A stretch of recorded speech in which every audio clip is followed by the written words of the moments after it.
welcome to our follow-up psych session. So last week, Dr. Abhimanyu, consulting psychiatrist at BrainSight, spoke about the classificatory systems used for mental disorders. And in today's session, we want to have more of a discussion around these topics. So I'll just give you a short recap of last week's session so that we're all on the same page. So Dr. Abhimanyu spoke about the DSM and ICD. These are two major diagnostic guidelines used by mental health practitioners currently.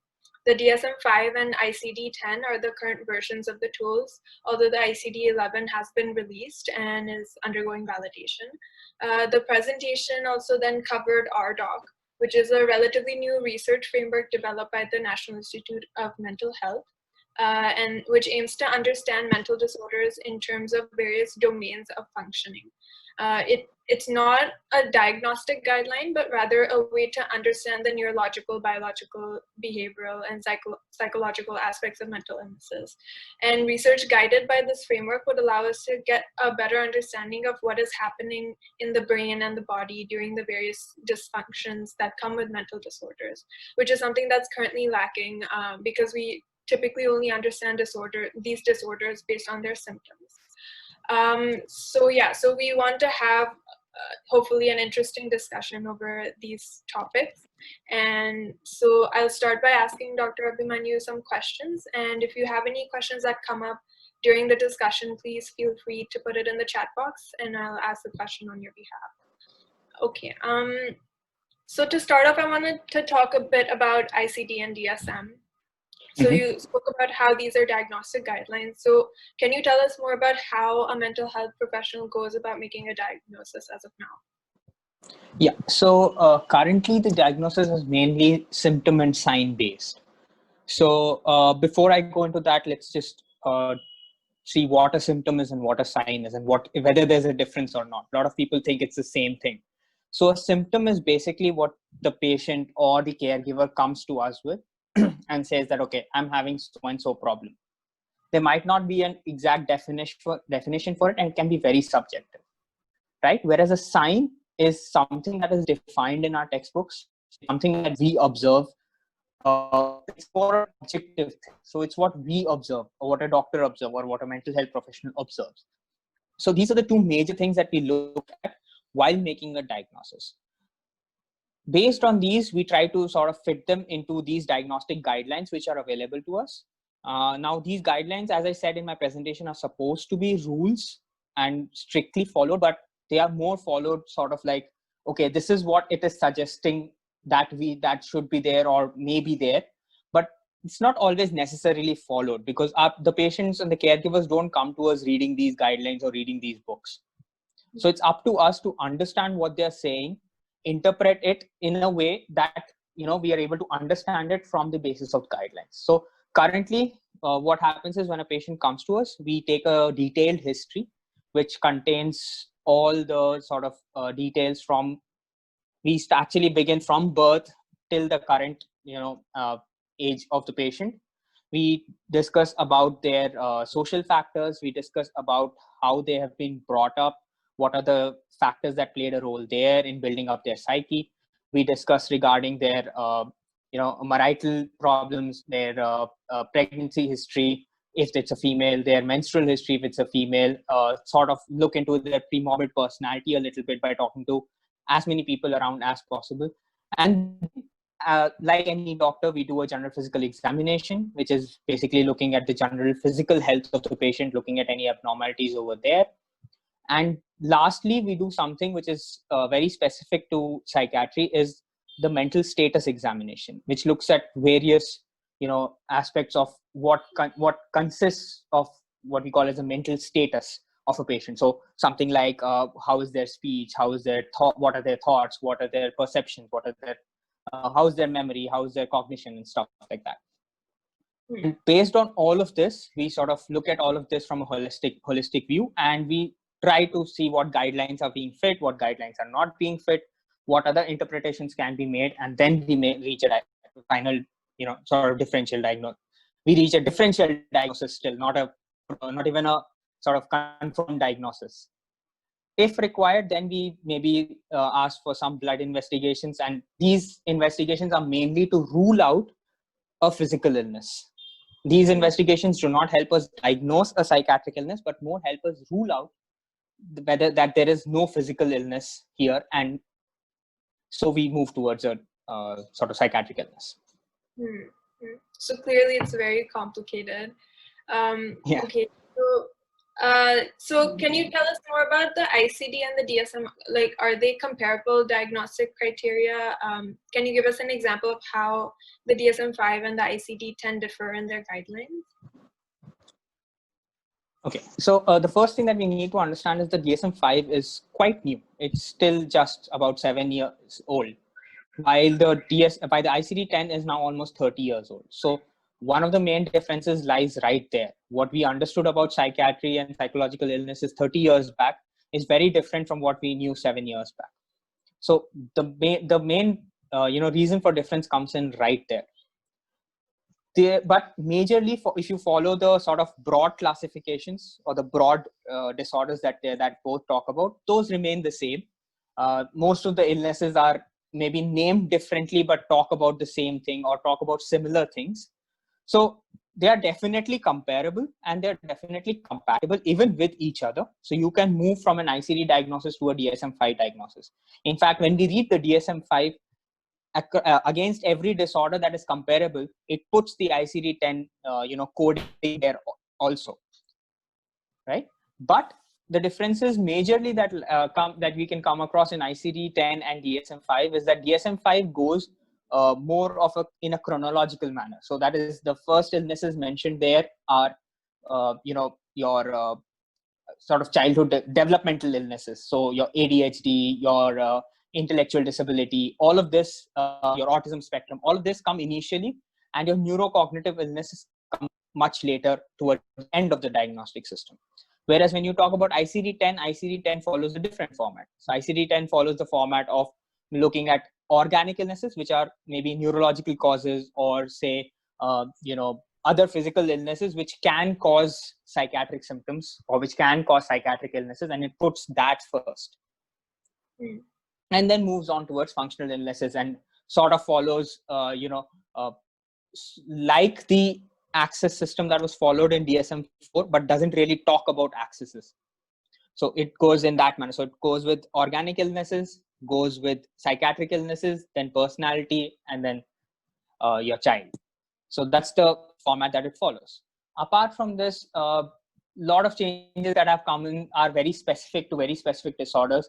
And I don't want to go into details of that, but for example, especially if you take up the gender orientation problems or the sexual health problems, these are still mentioned very regressively in ICD-10, whereas they're a little more progressive when it comes to DSM-5.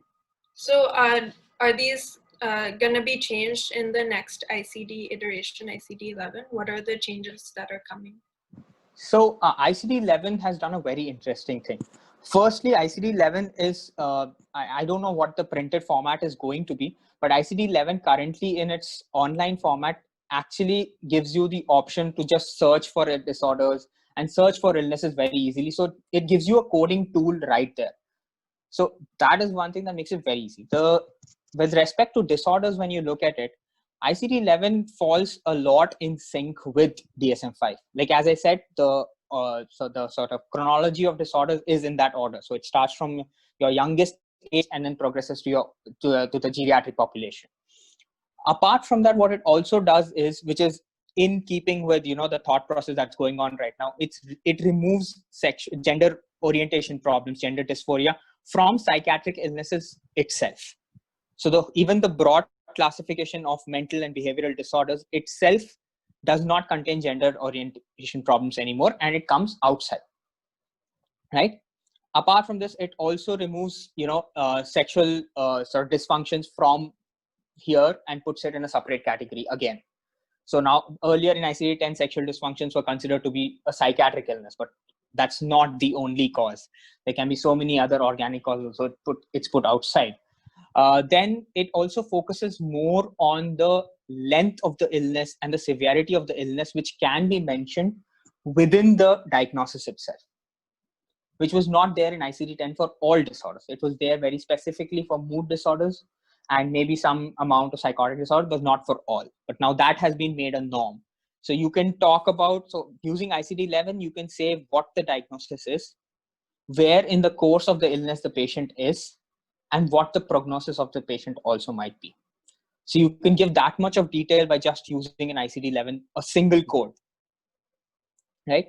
I think apart from that, one of the other things that it has done, which seems very insignificant, but becomes important from a psychiatrist point of view, is that because it comes in sync with DSM-5, we no longer have to be confused. Okay, do I have to give an ICD-11 diagnosis? Do I have to give a DSM-5 diagnosis?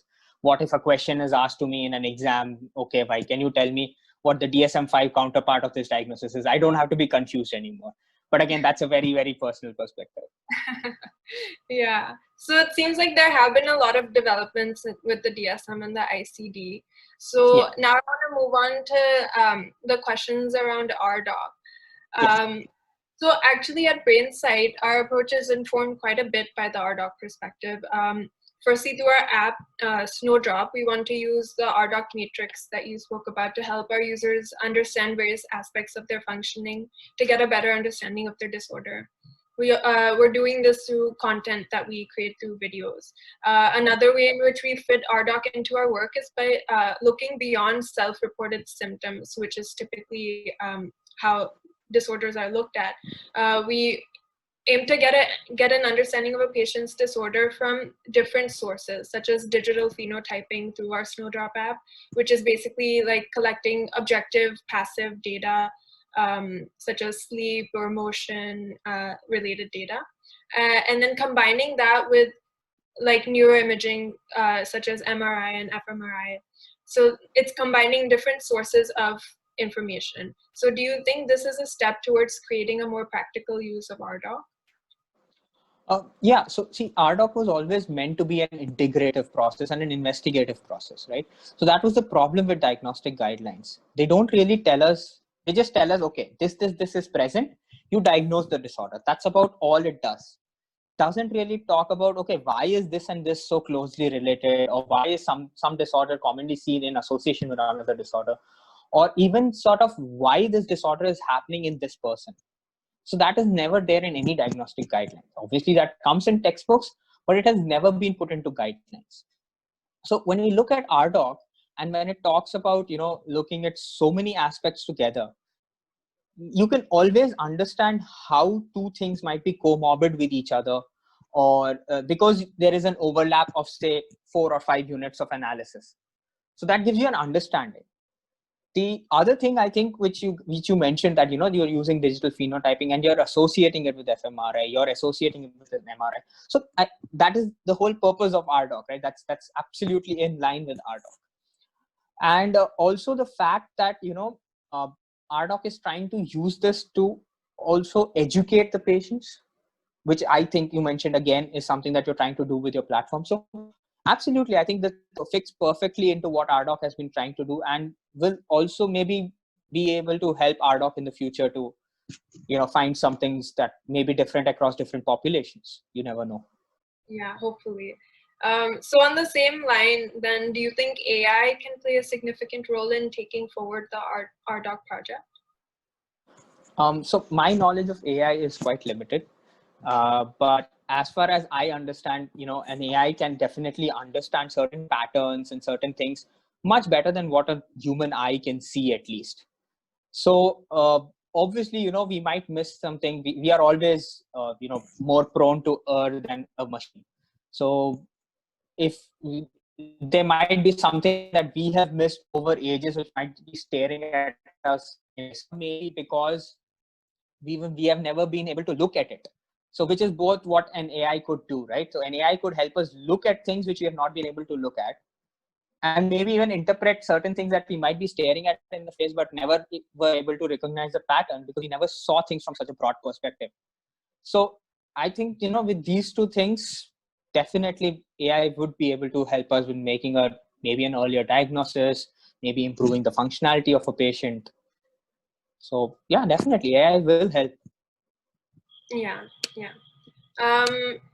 We have a question from Simran. She's asking, do psychiatrists take any biological information into account while diagnosing mental health problems, such as blood, MRI, hormones? Right. So as I mentioned in the beginning, so blood investigations are very specifically used. They were used very, very strongly when it came to things like, again, it's used only and only to rule out organicity, which is to rule out that there is some other physical illness which are causing these symptoms, right? Because the overlap remains in such a way that there are certain physical disorders, medical disorders, or physical disorders which can have psychiatric symptoms. Then there are certain medical disorders which can have which can cause psychiatric syndromes or disorders in itself. Then there are some medical disorders which mimic psychiatric symptoms. So these are the three that we are trying to differentiate. So if a person comes to us with, say, clear-cut psychiatric symptoms, what we're trying to differentiate is there a medical disorder sitting behind this which is causing any of this? So we are not looking at it from making a psychiatric diagnosis. The psychiatric diagnosis will remain the same irrespective. So for example, a person comes to me with, say, I have very low energy levels. Okay, let's say that is the main complaint. I'm not able to work and I have very low energy levels. Now, these low energy levels can be a part of depression, can be a part of anxiety, right? Or maybe even a part of psychosis. These low energy levels can also be because of, say, something like anemia. So someone who's having, say, low hemoglobin levels is going to feel tired. Someone who's having a nutritional deficiency is going to feel tired. So this is what we're trying to differentiate mainly here when we use blood investigations. When it comes to neuroimaging, which is your MRI, CT scans, diffusion imaging, all of this whole spectrum that is there, we use imaging again very specifically to differentiate neurological disorders. So again, certain neurological disorders will have psychiatric manifestations because you see both of them are in the same organ. Psychiatric illnesses are also the brain, neurological illnesses are also the brain. So there is going to be a lot of overlap. So that's where we use it. So we don't use it to make a diagnosis. None of the guidelines mention it as a diagnostic criteria. But yes, it helps us to better understand and differentiate the diagnosis. Okay, yeah. So we have another question from Arhama Shade. You said, you mentioned that the ICD is a little regressive in terms of defining a number of issues like sexual dysfunctioning and others, but DSM is progressive in this respect. Can you please shed more light on this? So, so very specifically with sexual dysfunctioning, what it does is, so one of the things is that, it still uses the term gender incongruence, right? Which is no longer supposed to be used. It's gender dysphoria. So that's one aspect, as I was saying. The second thing is, again, sexual orientation, gender orientation is still a part of psychiatric disorders, which it should not be. Then it does not really, differentiate sexual dysfunctions in the form of, how to explain this much more simply. So it doesn't really talk about sexual dysfunctions in the sexual response cycle. It just mentions there that this is present, this is present, this is present. So sexual dysfunction wise, the terminology might not be too old, but gender orientation wise, the terminology is still old. But the mention of sexual dysfunction in psychiatric illness itself is a big question mark, because most of the times it is caused by some underlying physical abnormality. We have another question from Arama. How can we integrate the RDoC system of classification into the existing system of classification while diagnosing mental illnesses in India? So what the RDoC will do, or rather will help with, is that it will give us a much better perspective of clumping diagnosis together.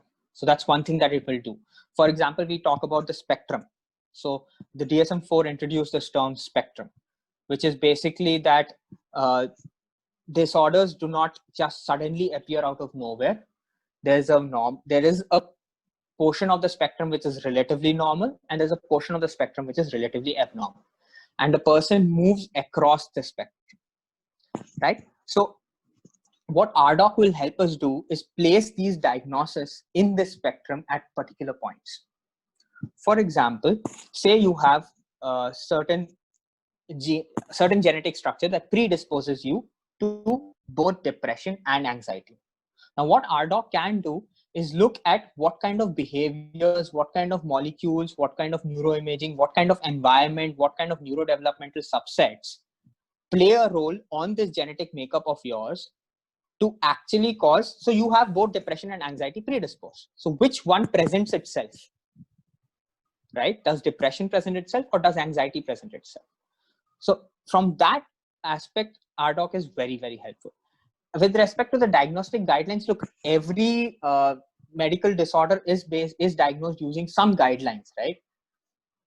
So these guidelines again have to have symptoms and signs, so that will not change much. But what RDoC can add to those diagnostic guidelines are more tangible aspects, like, okay, this is the genetic problem in this. These are the molecular issues in this.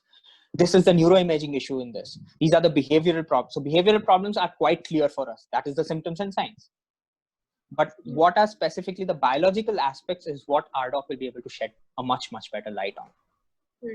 So rather than it turning into a diagnostic guideline, it's gonna shed more light into, it'll give more information than there already is in the current diagnostic guideline. Yes. So we have another question from Dilip. How long do you think it might take for RDoC to be normalized into the clinical workflow? See, that's a tough one. The RDoC has been here for almost 13 years now, right? So it came in even before DSM-5 started. The problem is that, so first of all, whatever aspects RDoC talks about are actually taught to us on a regular basis. It's not like something very new. Whenever we mention or we talk about any psychiatric illness, we always talk about it from a biopsychosocial perspective. We have always talked about it from these three. And the biological perspective has always contained genetics, has always contained your chemicals, which are your neurotransmitters, has always contained your circuitry. So these are three things that we have always talked about. It's not that it's not there in the workflow. Every psychiatrist understands this. Unfortunately, this is not something that is common knowledge, and people don't know this. So we have been taught this. We actually do know quite a bit. It's not like we are completely zero when it comes to biology. But it's so expensive and it's so difficult to sort of identify these things. Like, say, if you want to look at even if you want to look at neurotransmitters or you want to look at circuit changes, you cannot do it with a normal structural MRI. You need an fMRI, and an fMRI costs anywhere between 7,000 and above.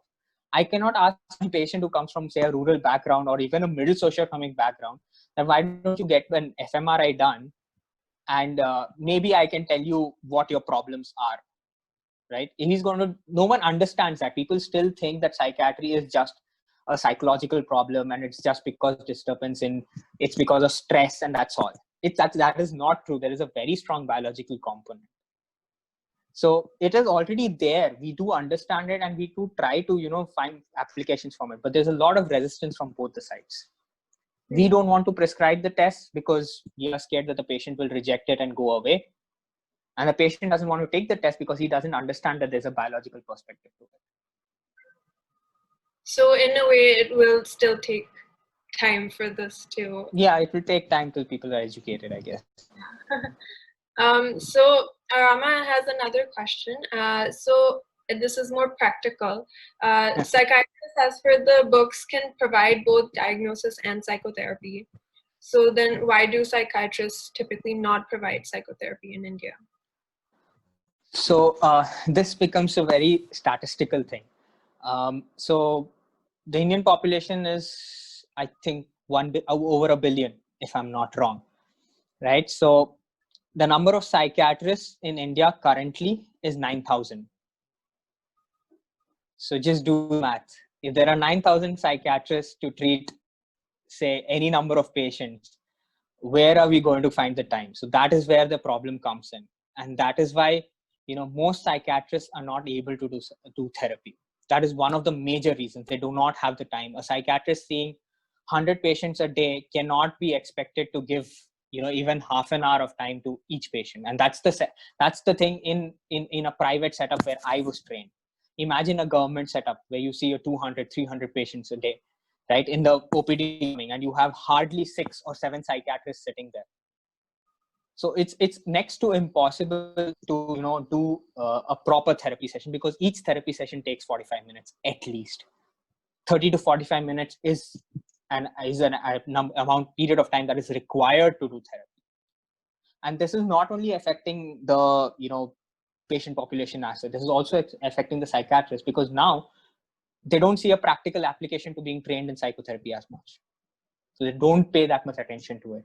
It's not it's still a very strong part of the curriculum, and it is taught. It's not like it's not taught, but since it's not practiced regularly, it fades out. So the biggest problem is that we have a very, very big imbalance between the number of psychiatrists and the number of patients we see every day. Yeah. So there's a follow-up question. Is this the sole reason psychiatrists in India don't do MPhil? So technically they aren't qualified to provide therapy, right? No. So an MPhil is very particularly for someone who's doing psychology. So an MPhil in clinical psychology is very, very specifically for someone who's just going to become a clinical psychologist. Now, clinical psychologists cannot prescribe medication. So the only difference between a clinical psychologist and a psychiatrist is that a psychiatrist can also prescribe medications. Our training is the same. We are both trained in the same institutes. We are both trained together. So the place that I did from, we had a clinical psychology department adjoining the psychiatry department.